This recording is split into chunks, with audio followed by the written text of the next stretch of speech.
Salut, bienvenue à toi dans cette vidéo, j'espère que tu vas bien. Alors tu as vu que j'étais un peu absent ces derniers temps, que ce soit sur YouTube, sur TikTok, sur Instagram, je n'ai quasiment rien posté du tout. J'étais dans mon petit monde, j'étais en train de faire plusieurs projets, donc je vais te parler un petit peu sur cette vidéo et surtout je vais en profiter pour répondre à plein de questions que j'ai eues pendant mon absence, on va dire, que ce soit sur les différents réseaux, et je me suis dit tiens, je vais faire une espèce de questions-réponses en vidéo, comme ça toi-même tu pourras avoir un petit peu plus d'infos sur différents sujets. Là où j'étais pas mal occupé, c'est qu'on était dans les vannes aménagées, donc c'est le début de saison. J'ai essayé de bosser un petit peu pour préparer la saison. Donc on a 14 vannes sur la société Hakuna Matata, ce qui est hyper cool. Ça marche relativement bien, c'est en train de bien prendre. Et puis surtout, on a eu un appel d'une télévision qui nous a dit l'année dernière, on a fait une émission sur les vannes aménagées, ça a cartonné. On voudrait refaire une émission de 52 minutes cette année. Il nous faut une équipe, il nous faut des gens qui partent en vacances. Est-ce que ça vous dit en Corse par exemple? Donc on a dit mais grave. Donc j'ai monté une petite équipe, on était 6, donc on a pris 3 vannes aménagées, on est parti en Corse. Et donc on a eu une équipe de tournage, donc il y avait une journaliste qui était là, un ingénieur son et un caméraman. Un pilote de drone, l'ingénieur son était aussi pilote de drone. Donc on a fait plein de super belles images. Ça passera sur une des grosses chaînes nationales.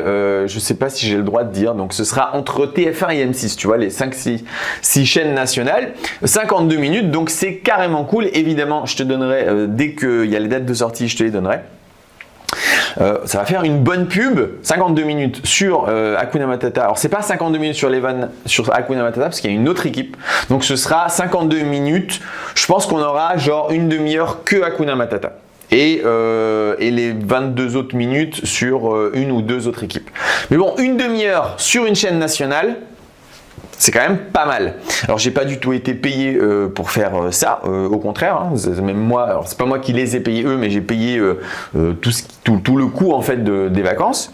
Mais je me suis dit bon voilà, ça fait un budget pub qui peut être sympa puisque je pense que quelques millions de personnes vont voir cette émission qui va être diffusée en plus plusieurs fois sur plusieurs chaînes du groupe. J'allais dire dans quel groupe. Donc non, je le dis pas parce que je ne sais pas, je crois qu'ils aiment pas trop qu'on dise tout en avance. Donc voilà, c'est une des chaînes nationales,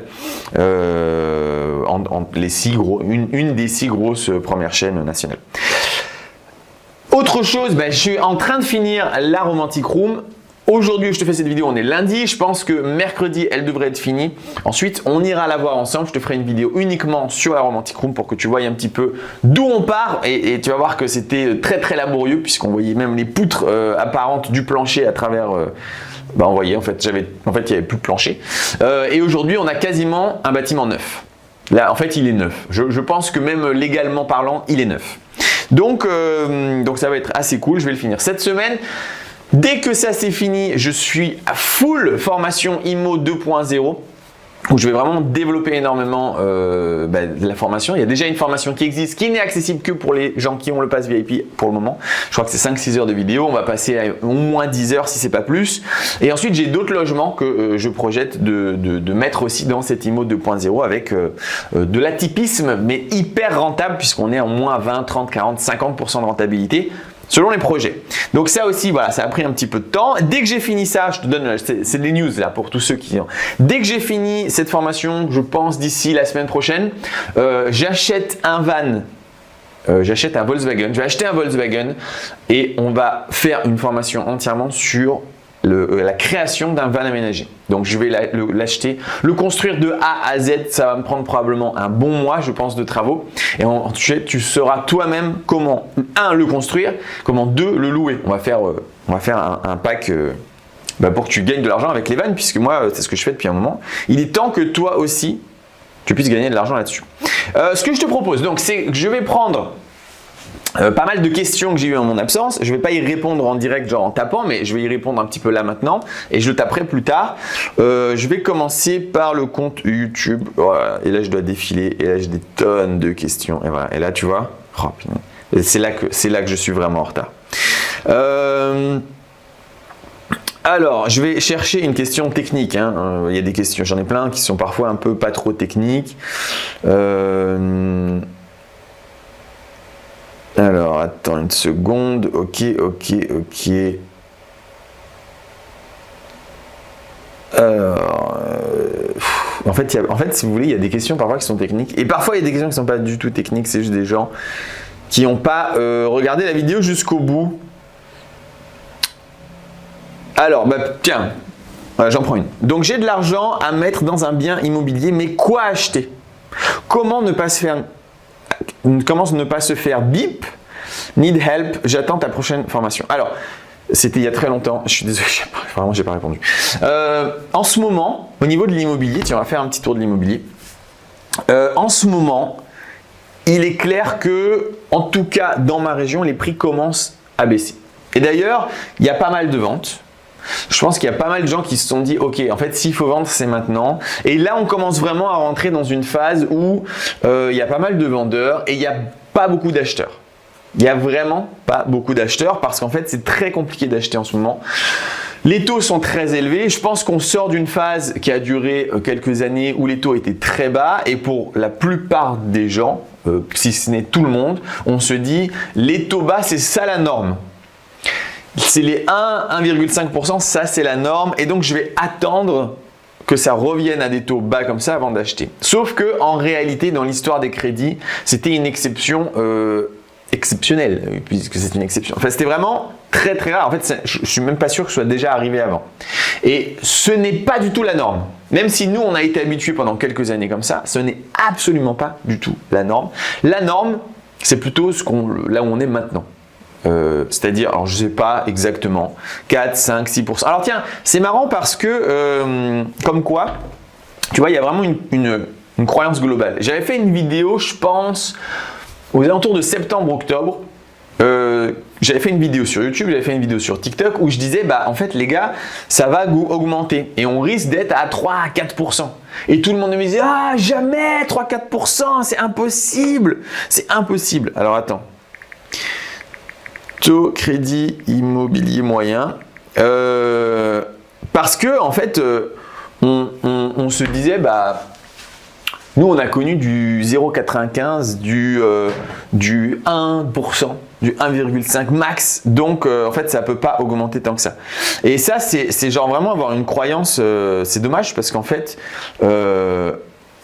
En fait, c'est juste de la logique économique, quoi.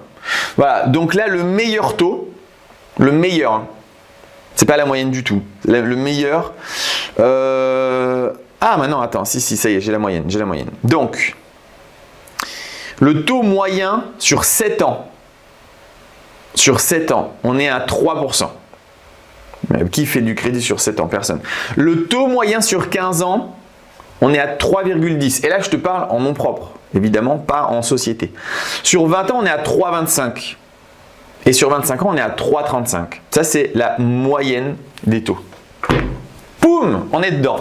Donc, et ça va forcer. Et la tendance, elle est haussière. Elle est haussière dans absolument tous. Je ne te montre pas mon écran, mais je vois la tendance haussière partout. Donc, ça va continuer d'augmenter.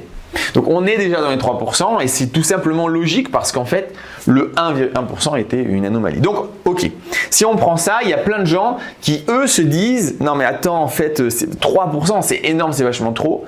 Donc, je ne vais pas acheter. » Pour l'info, moi, mon dernier appartement que j'ai acheté, c'était 3,75 parce que je suis en société, c'était beaucoup plus élevé. Donc, je suis à 3,75. Aujourd'hui, je suis retourné en tant que société, on est à plus de 5. On est à plus de 5% si je veux acheter. Mais en fait, ça peut paraître énorme, mais en réalité, ce sont… c'est les prix normaux en fait, enfin, c'est le taux normal.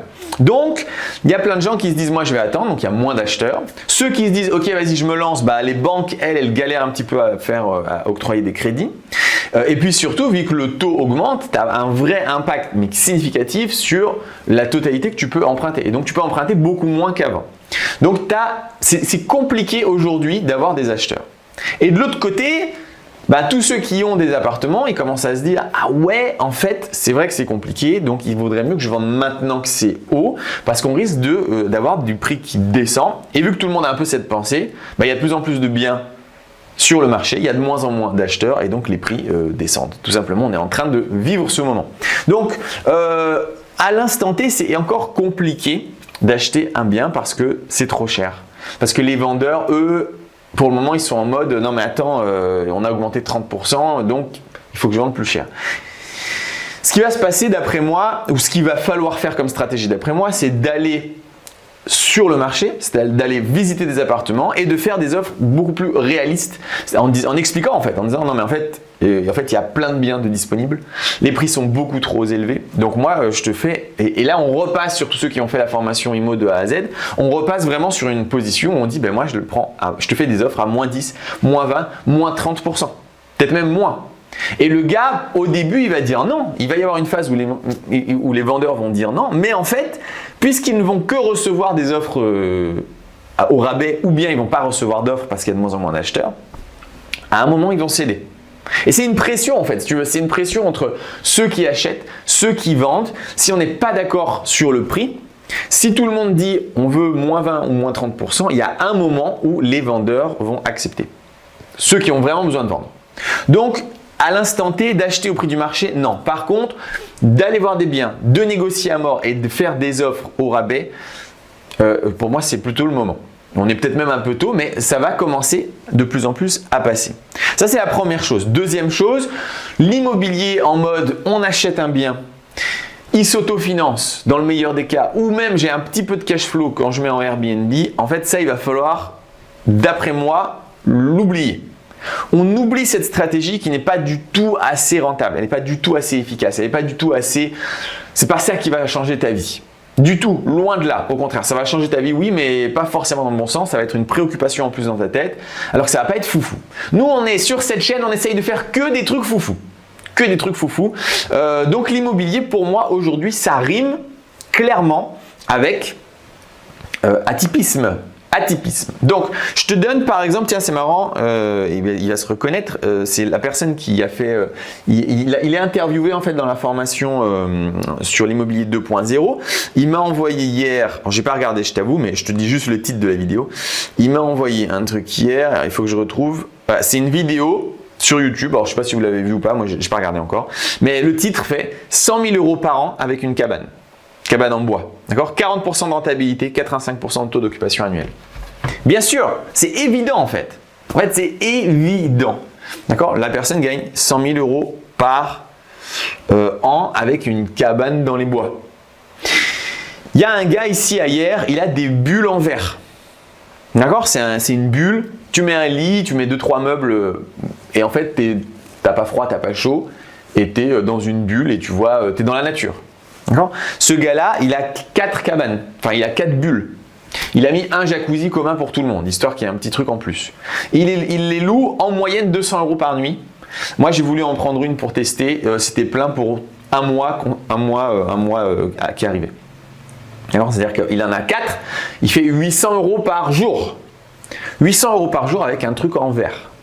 Ça, c'est là-dessus qu'il faut se diriger maintenant. La Romantic Room que je suis en train de construire, on est bien.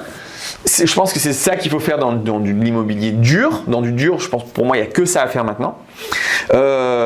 Mais on pourrait faire mieux avec un terrain. Donc l'étape d'après, moi, ce serait un terrain. Je suis en train même d'ailleurs de me positionner sur le fameux bunker. J'ai trouvé un local. Il faut que je me positionne assez rapidement pour faire un bunker souterrain, pour faire une expérience aussi où tu vis une expérience post-apocalyptique. Ça peut être marrant. Voilà, il faut partir en live, il faut partir en foufou.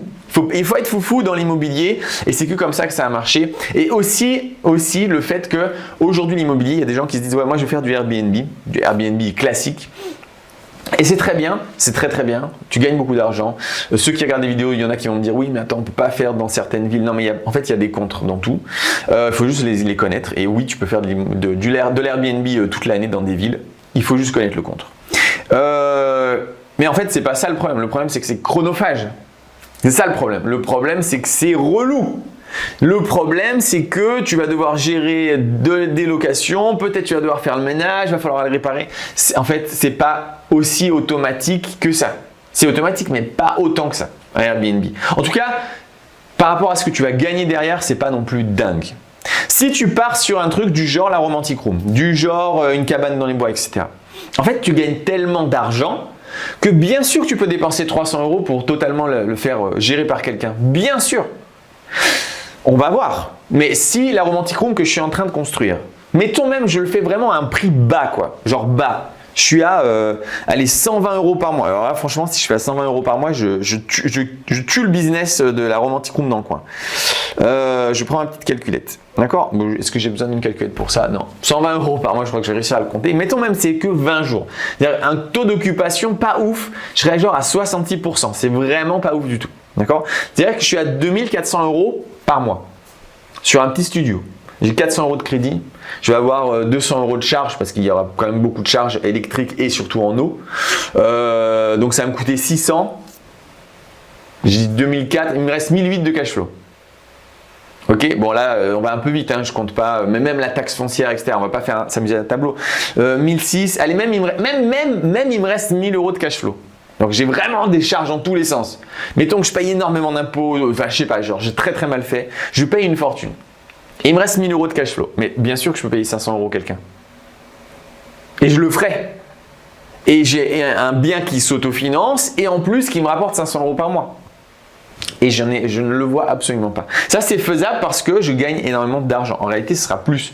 En réalité, s'il y a 1008, tu enlèves allez, 500 € de charge, mais j'aurais jamais ça. C'est-à-dire qu'il me reste 1300, je paye quelqu'un, en réalité, ça me coûte dans les 300, il me reste 1000 € de cash flow et je ne fais rien. C'est comme ça qu'il va falloir réfléchir maintenant dans l'immobilier. En tout cas, sur cette chaîne. Bien sûr, acheter des appartements, les mettre en location à l'année, c'est une stratégie qui fonctionne. Tu peux enchaîner, avoir 50 biens. Oui, pourquoi pas. Ce n'est pas du tout la stratégie qu'on fait sur cette chaîne en tout cas. Ok. Je vais essayer de voir un petit peu le reste. Il y a des questions qui sont très bizarres, genre tu dors combien de temps par nuit? Je ne vais pas y répondre. Alors, non, ça me fait rire parce qu'il y a un pote qui me dit, qui cherche à choper mon 06, mais c'est un pote, je l'ai reconnu. Ok, alors on va prendre. Alors, tiens, bah ça c'est plus mindset. Alors je vais répondre vite fait à ça. En fait, j'ai fait des vidéos sur comment trouver des salaires qui rapportent énormément d'argent. Et donc, il y en a un qui me dit « Ouais, c'est bien de dédramatiser pour booster, mais le réalisme, c'est bien aussi. » En plus de la motivation nécessaire dont on ne parlera pas pour quitter et changer de mode de vie, dire adieu aux amis, certainement adieu à sa chérie dans la plupart des cas, je comprends bien, il faut avoir moins de 30 ans, plus faire des formations, plus obtenir de l'expérience pour devenir, là c'est le coup de grutier en Australie. Ça a l'air simple, mais je suis sûr que c'est pas tant que ça. Sans compter tout l'argent nécessaire pour faire ces formations, frais de déplacement. Bref, comme d'habitude, réussir à économiser ici en France et un métier de merde ou dans la galère en France pour un patron ou pas, c'est pourquoi on est tous ici, la boucle est bouclée. Ok. Alors, que ce soit sur ce sujet-là ou que ce soit sur des sujets autres, vous allez avoir des gens ou même vous-même qui vont faire ce qu'on appelle des oppositions. C'est-à-dire, bah là je dis voilà, en fait c'est simple, il suffit de partir vivre en Australie, faire une formation de grutier sur cet exemple-là, et ou autre, et tu vas revenir avec pas mal de sous. Et on va me dire ah c'est pas si simple que ça, la preuve, les amis, la famille, il faut de l'argent, etc. Donc il va falloir aller bosser pour un patron, voilà la boucle est bouclée, en fait tu bosses pour un patron en France. Et ça, on va me le dire sur plein d'autres choses. Ah, l'immobilier, c'est pas si simple que ça. Tu vas avoir des problèmes avec les locataires. Tu vas avoir des problèmes avec le voisinage. Tu vas avoir des problèmes avec, je sais pas, les impôts. Les impôts. Faire de la location de biens aménagés. Oh là là, mais tu vas payer des impôts. Alors moi, souvent, on me dit ça. Moi, souvent, on me dit, quand je dis, bah voilà, trop bien, je vais gagner des sous et tout, on va me dire, ah, mais tu vas payer des impôts.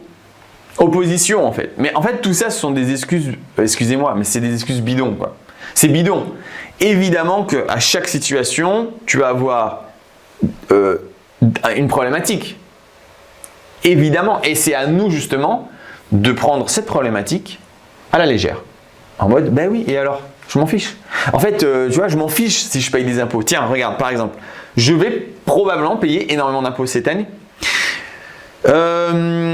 Je fais plus mon bilan, mais je l'ai quand même fait sur vite fait Insta, mais sans vraiment détailler. Donc je vais te le dire ici sur YouTube aussi. Il faut juste que je retrouve. J'ai compté mon mois d'avril. Alors mon mois d'avril, combien j'ai gagné? Je me suis dit, c'est le dernier mois un peu pourri. Et après va commencer les mois de saison, donc mai, juin, juillet, août, septembre. Là, ça va cartonner de fou. Mais quand même pour un mois pourri, en termes de chiffre d'affaires, mais en sachant que j'ai très peu de charges, je vais t'expliquer après pourquoi, j'ai rentré 18 153 € au mois d'avril. D'accord? C'est mon chiffre d'affaires, 18 153 €. J'ai très peu de charges, j'ai pas de crédit, j'ai quasi pas de loyer, j'ai pas de… En fait, j'ai très peu de charges, je paye quasiment rien. Mon coût le plus élevé, ça va être l'assurance des vannes. Et en vrai, c'est pas si dingue que ça. J'ai pas d'employés, je me paye pas de salaire, j'ai pas de charges salariales, j'ai pas de cotisation, en fait j'ai quasiment rien. Du coup, bah, je sais pas en fait, j'en sais rien. En fait, je sais pas combien il va me rester dans ma poche, puisque en réalité, je fais pas ça pour l'argent. C'est juste un jeu en mode c'est plus que le mois dernier et c'est tout. Mais oui, je paye les impôts, pas de souci quoi. Quand je gagne 18 000 balles par mois, franchement, tu peux même prendre 8 000 € d'impôts. Hein. En vrai, tu peux même prendre 10 000 € d'impôts si tu veux. J'ai gagné 18 000, prends 10 000 et je garde 8, pas de souci. Pas de souci. Donc tout ça, ce sont des problèmes, ce sont des faux problèmes. Et souvent à toi-même, tu te les mets et ça te ralentit. Ah oui, mais qu'est-ce qui se passe si… Je vais t'expliquer. La vérité sur absolument tout. Qu'est-ce qui se passe si… Qu'est-ce qui se passe si, peu importe le problème. Ce qu'il se passe si, peu importe le problème, c'est que tu vas résoudre ce problème. C'est aussi simple que ça. Qu'est-ce qui se passe si je paye plein d'impôts? Bah, tu vas trouver un moyen pour en payer moins ou tu vas tellement gagner que en fait, tu t'en fiches de payer des impôts. Qu'est-ce qui se passe si quelqu'un me raye ma voiture? Bah, tu fais une procédure, tu te fais rembourser ou pas d'ailleurs, hein, même si tu ne te fais pas rembourser et tu continues. En fait, si tu veux, ton boulot à toi, d'entrepreneur, d'investisseur, c'est tout simplement de te prendre les problèmes. Les problèmes arrivent et de te dire, ok, voilà, c'est comment je le résous. Ou je le résous pas, je m'en fiche. Tu vois, genre là, les impôts, prenez 10 000, je m'en fiche.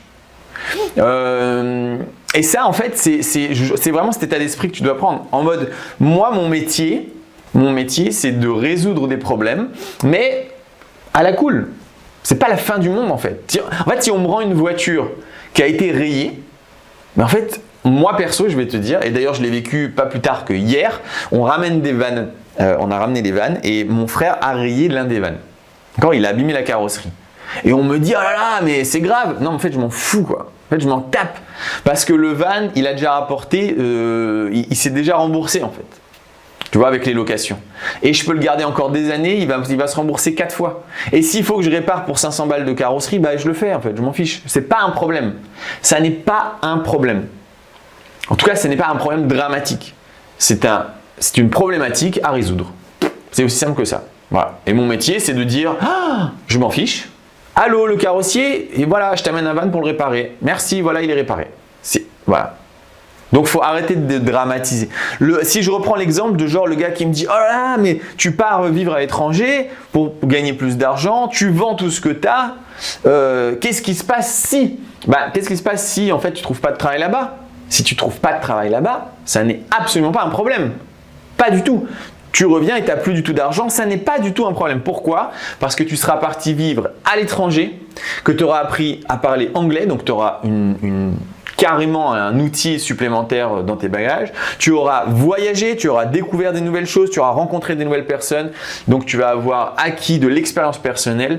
Et même si tu as dépensé 10 000 € et que c'était tout ce que tu possédais, ces 10 000 € se sont transformés en une expérience personnelle qui rapportera 10 fois plus que ça. Ne serait-ce que d'être parti dans un pays anglophone et de revenir et de savoir parler une langue étrangère, qui en plus est l'anglais. Où vraiment clairement tu peux l'utiliser partout.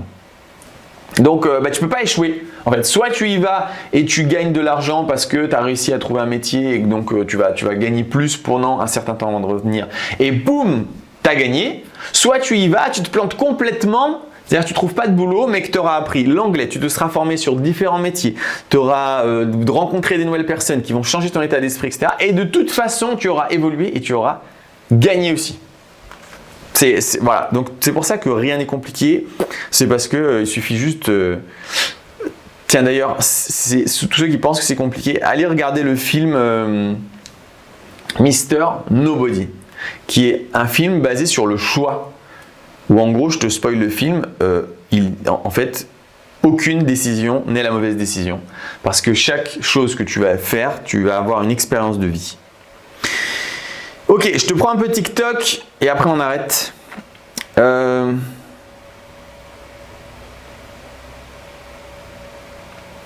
Ok. Ok, alors.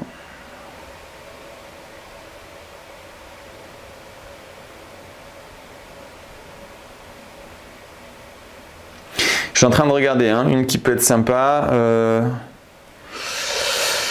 Donc voilà, exactement. Quelqu'un, je monte la location de la voiture et on me dit « Ah, il va te casser la voiture ». Bah ok, donc opposition. Donc après, tu peux aussi te dire « Ok, donc tu fais pas de voiture, donc tu fais quoi ?» Je reste salarié, il va me dire lui. Ah d'accord.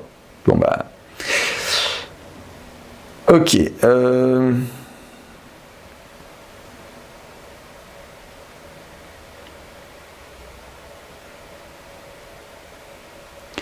Excuse-moi pour ce temps là.